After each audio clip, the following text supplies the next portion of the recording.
$1 million. That's exactly how much you've been told your whole life you need to save to retire comfortably. That number is printed in every article, mentioned in every commercial, and stuck in the minds of millions of people. But here's a question that, for some reason, no one ever asks. Where did that million even come from? Who calculated it? Based on what expenses? For what kind of family? The answer will truly surprise you. No one. It's just a nice round number that looks great in a headline. And today, we're going to do what we always do on this channel. We won't just take anyone's word for it, we'll get the receipt and recalculate everything because there's one number that shatters the whole myth from the very first second. The median net worth of Americans aged 65 to 74, that is, people who are already retired, is about $410,000. So that's less than half of the so-called magic million.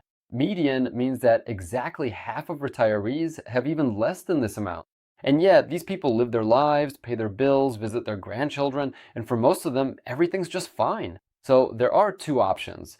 Either half of America is secretly living in poverty and no one talks about it, or the $1 million rule was made up from the start. Let's figure out which option is actually true. And at the same time, we'll calculate how much you really need. Let's start with the basics, which for some reason everyone skips over. Before asking how much you need to save, you should answer a different question. How much do you actually spend? Because savings aren't the goal in themselves, they're just a fuel for your lifestyle. And if we don't know how much fuel is burned in a year, any number we name is just a shot in the dark. So let's take a look at real data on American spending. The average household across the country spends about $73,000 a year. But as soon as someone retires, the picture changes. For the group age 65 and older, expenses drop to about $57,800, and after 75 years old, they fall even lower to $53,000. And here's the point that turns the whole logic of saving upside down. All our lives we're told that expenses will only go up in retirement, but the data shows the exact opposite. Expenses actually shrank. And this isn't just a one-off coincidence, it's a consistent pattern confirmed by study after study. Why does this happen? Think about what you spend money on during your most active years. Commuting to and from work every day, lunches at cafes and near the office, business attire, spontaneous purchases after a tough day, a big house, growing kids, all of that gradually fades away. The kids move out and life slows down. Expensive trips are replaced by peaceful vacations closer to home and to your loved ones. A 78-year-old simply doesn't spend as much as they did at 45. Not because they can't, but because they just don't want to anymore. Let's take the most active and expensive retirement group, those aged 65 to 74. Here, expenses are the highest, about $60,800 a year. Let's break down this number the way we like to on this channel into a scale that's easy to understand. $60,800 a year is about $5,000 a month. And to make it even more concrete, that's around $167 a day. And remember, that's not just for entertainment, that's the entire lifestyle of a person. A roof over your head, food, insurance, medicine, gas, gifts for the grandkids, absolutely everything. Keep that number, $60,800, in mind. It'll be a reference point for the rest of the video. And now, the part that those headlines about the magic million carefully hide. You don't have to come up with all that money on your own. Before you figure out how much you need to save, you should subtract what you'll already be getting. And here comes the main, but always underrated, player, the government pension. In the US, that's Social Security, but similar systems in other countries work pretty much the same way. The average payout today is about $2,000 a month. $2,000 a month is $24,000 a year for one person. And this isn't just money, it's special money with two magical properties that none of your savings accounts have. First, it's guaranteed by the government and paid out for life. Not for 10 years, not for 20, but for as long as you live. Second, it's adjusted for inflation. So if prices go up, your payment goes up too.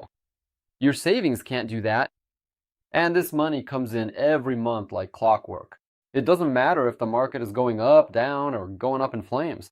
Even if the stock market crashes, you'll still get your payment because this is a government pension. It's your foundation, your first line of defense, as they say. On average, it alone covers about 40% of all a retiree's expenses. Think about that number. Almost half of your retirement is paid for not by your portfolio, but by this monthly check. That means your savings were never supposed to carry the whole load by themselves. They have a much more modest job to cover what's left, to close the gap. And now, when we have both halves, how much a person spends and how much they actually receive, we can finally take out the calculator and figure out the real amounts, not from headlines, but from the actual check. Part 3.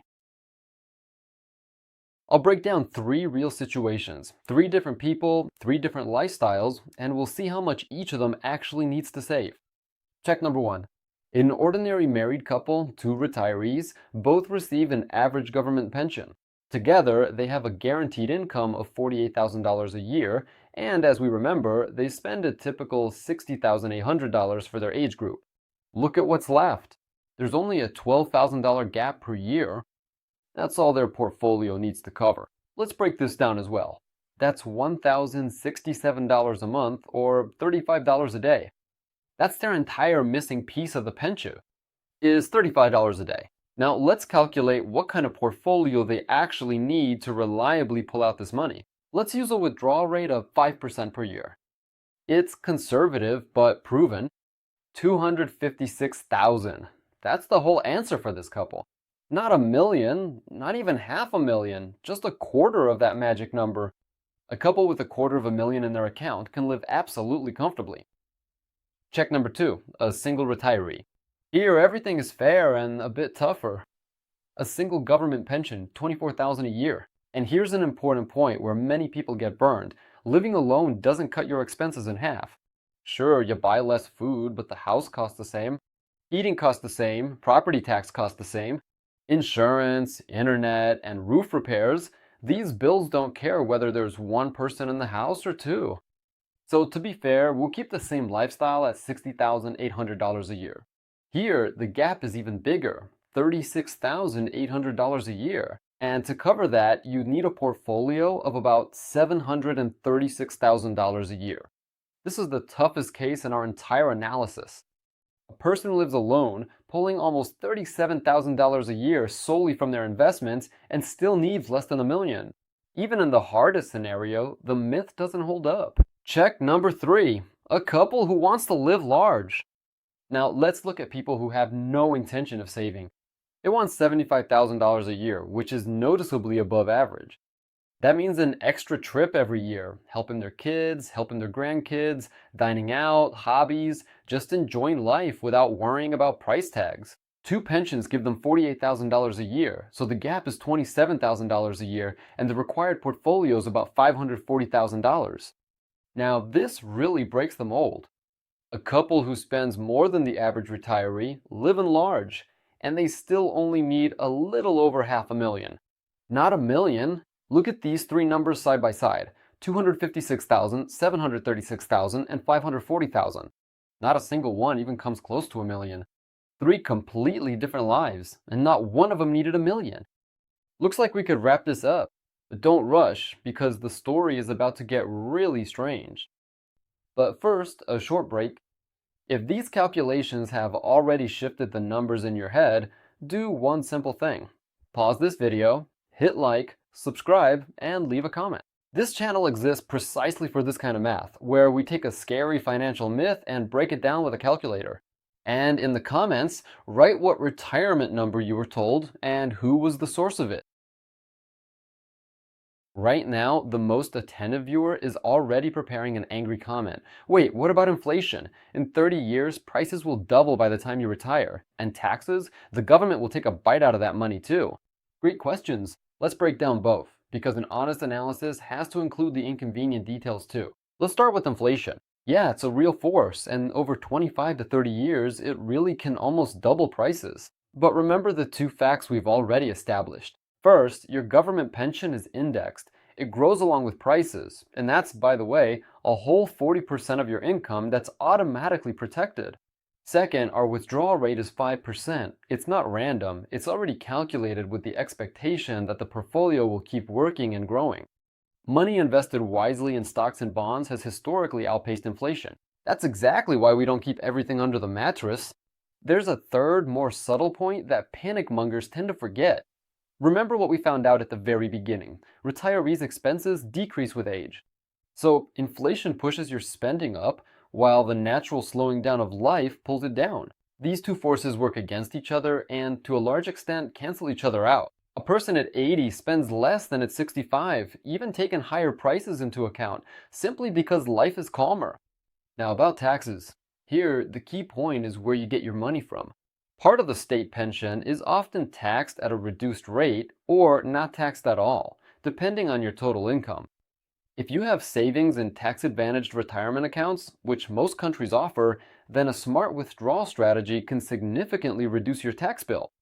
Yes, you should factor taxes into your calculations, but they don't turn our 540,000 back into a million. They just mean that it's wise to add a small buffer, about 10 to 15% to the break-even number. And even with that buffer, we're still nowhere near a seven-figure sum. So no, neither inflation nor taxes save the million-dollar myth. They're just a reminder that your plan needs to be thoughtful, not massive. But there's one fear that outweighs both inflation and taxes combined. You'll hear it in the comments under every video about retirement. What if I get seriously ill? What if I live to be 95 and run out of money? That's why you need a million, just in case. This is the most serious argument from the million-dollar defenders, and it deserves an honest answer, not an excuse.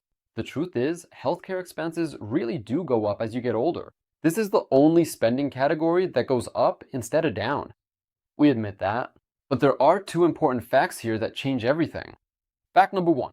Precisely because healthcare gets more expensive while other expenses go down, the total amount you spend still ends up decreasing. We've already seen the numbers. After age 75, people spend less than they did at 65. And these are figures that already include rising medical bills. So the fear that healthcare will eat up everything sounds logical, but real statistics don't back it up. The increase in healthcare costs is more than offset by the decrease in all other expenses. Fact number two, and this one is critically important, major medical risks are not something your portfolio should handle. They're for insurance to cover. That's exactly why there's health insurance, government programs for seniors, and long-term care policies.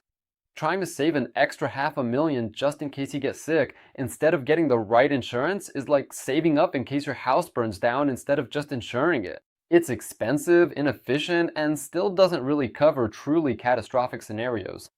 The right tool to protect against the risk of illness is an insurance policy, not a pile of cash. But what about living a long life? What if you live to 95 or even 100? Here again, our foundation saves the day. Government pensions, as I mentioned earlier, are paid for life. No matter how long you live, they won't run out at 90 or even 100. So even in the longest scenario, you'll always have that monthly check with inflation adjustments. Your lifestyle will protect your savings, and your life itself is insured by the government. And for those who are especially cautious, there are separate tools like lifetime annuities, which turn part of your savings into the same kind of perpetual monthly payment. But that's a topic for another video. Plot twist, retirees are getting richer. And now, the most unexpected twist in this whole story. We've proven that you don't need a million. But reality turns out to be even more absurd, because most retirees not only don't run out of money, most of them actually die richer than they were on the day they retired. It sounds strange, like a mistake, but it's a proven fact. Financial expert Michael Kitces ran hundreds of long-term calculations using the famous 4% rule. That's when you withdraw 4% of your portfolio in the first year and then adjust for inflation after that. The result is astonishing. For a retiree following this rule, the chance of ending life with a portfolio that's grown fivefold is significantly higher than the chance of running out of money. Just think about it. A person retires with $1 million and dies with $5 million. Someone retires with a modest $500,000 and in many scenarios leaves their heirs more than $2.5 million. The 4% rule clearly states that more than 90% of retirees who follow it end up with more money than they started with at retirement. Why does this happen? There are three reasons for this. The first is mathematical. It's a balanced portfolio of stocks and bonds. Historically, it yields more than the 4% you're withdrawing. You withdraw 4%, but it grows by 7, so a lot of money remains in the portfolio even after withdrawals. The second reason is that the 4% rule was designed with the worst case scenario in mind. Someone retiring right before the Great Depression or during the nightmare stagflation of the 1970s. And the third reason isn't about the market, but about us. And this is where things get really interesting. It turns out that retirees, even these safe 4% withdrawals, most retirees don't actually take out that much. JP Morgan studied how much people actually withdraw from their portfolios. And the most common rate isn't 4%, but just 2%. People withdraw half as much as they could safely take out. Why? What makes someone who spent their whole life saving just sit on a pile of money and be afraid to touch it? This is pure psychology, and it's worth understanding, because fear steals years of a good life.